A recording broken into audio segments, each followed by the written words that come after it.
Assalamualaikum warahmatullahi wabarakatuh. Perkenalkan, nama saya Ulfa Damayanti dengan NIM 200222063. Pada video kali ini saya akan mempresentasikan mengenai peran data dan statistik perencanaan pembangunan daerah.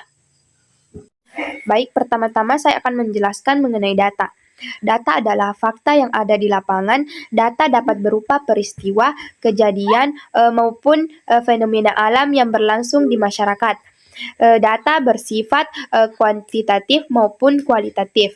Data akan berubah menjadi informasi apabila keberadaannya mampu mengubah seseorang untuk melakukan suatu tindakan.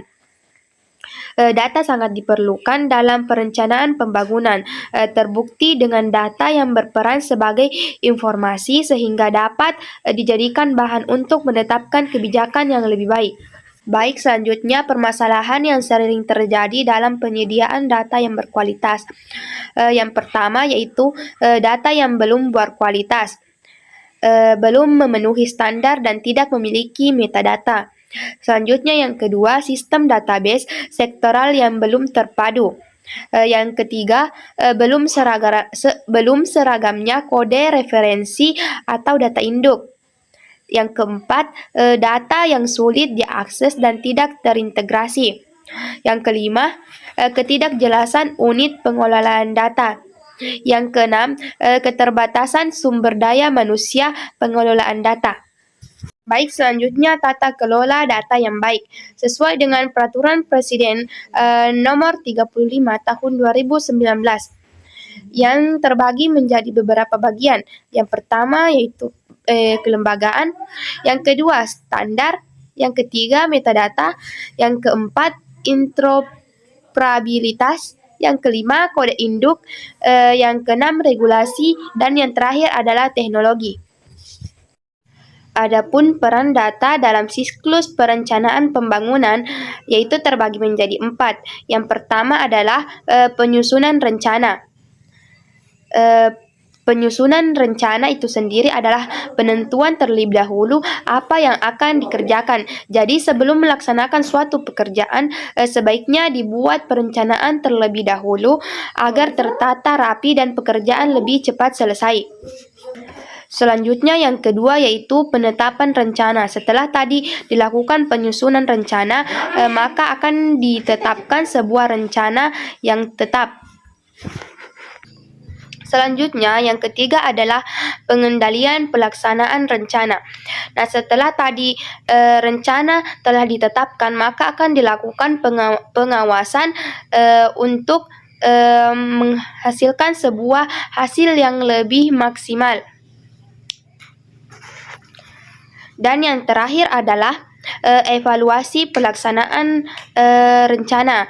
Nah, evaluasi dilakukan untuk menilai dari berbagai aspek secara sistematis. Selanjutnya adalah statistik. Statistik adalah hasil pengelolaan data yang disajikan dalam bentuk tabel, grafik, diagram, dan lain sebagainya. Adapun pengumpulan data dalam statistik terbagi menjadi 2, yaitu data primer dan data sekunder. Data primer itu sendiri adalah data yang pertama kali dicetuskan oleh peneliti melalui usaha dan pengalaman langsung, khusus untuk tujuan menjawab masalah penelitiannya. Kemudian data sekunder. Data sekunder adalah menyiratkan informasi bekas yang sudah dikumpulkan dan dicatat oleh orang lain selain pengguna untuk satu tujuan, tidak terkait dengan masalah penelitian saat ini. Adapun data statistik sektoral. Data statistik sektoral adalah statistik yang pemanfaatannya ditujukan untuk memenuhi kebutuhan instansi pemerintah tertentu dalam rangka penyelenggaraan tugas-tugas pemerintahan dan pembangunan yang merupakan tugas pokok instansi yang bersangkutan.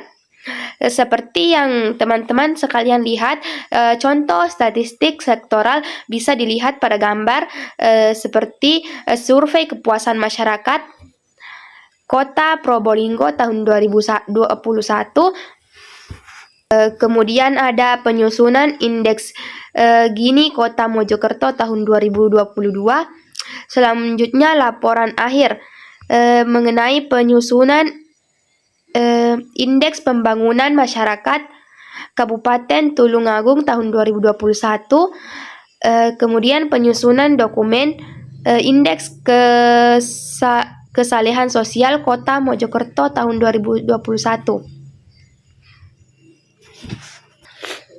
Selanjutnya indikator data sektoral yang terbagi menjadi 6. Yang pertama yaitu open data, di mana data yang dimaksud adalah data yang bersifat terbuka. Yang kedua volume, jumlah yang berbagai jenis data. Selanjutnya velocity, kecepatan perkembangan data. Yang keempat adalah variety, yang dimaksud adalah bentuk atau format beraneka ragam. Selanjutnya veracity, yaitu jujur dan dapat dipertanggungjawabkan. Dan yang terakhir adalah nilai yang bermanfaat, memberi nilai atau keuntungan. Selanjutnya dimensi kualitas data yang terbagi menjadi 6. Yang pertama relevansi, yang berkaitan dengan tujuan. Yang kedua akurasi, yakni tepat, benar, teliti, seksama, dan cermat. Yang ketiga adalah koherensi, yakni tersusun uraiannya sehingga bagian-bagiannya berkaitan satu dengan yang lain. Yang keempat, aktualisasi atau tepat waktu. Yang kelima, aksesibilitas, kemudahan mengakses data. Yang terakhir adalah interpretabilitas atau tingkat pemahaman dan pengertian terhadap model klasifikasi. Yang terakhir adalah peran statistik yang terbagi menjadi 3, yaitu sebagai bahan untuk perencanaan pembangunan atau forecasting.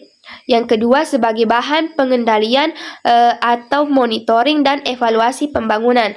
Yang terakhir adalah sebagai early warning system. Itulah hasil presentasi saya, lebih dan kurangnya mohon dimaafkan. Billahi fisabilil haq fastabiqul khairat. Wassalamualaikum warahmatullahi wabarakatuh.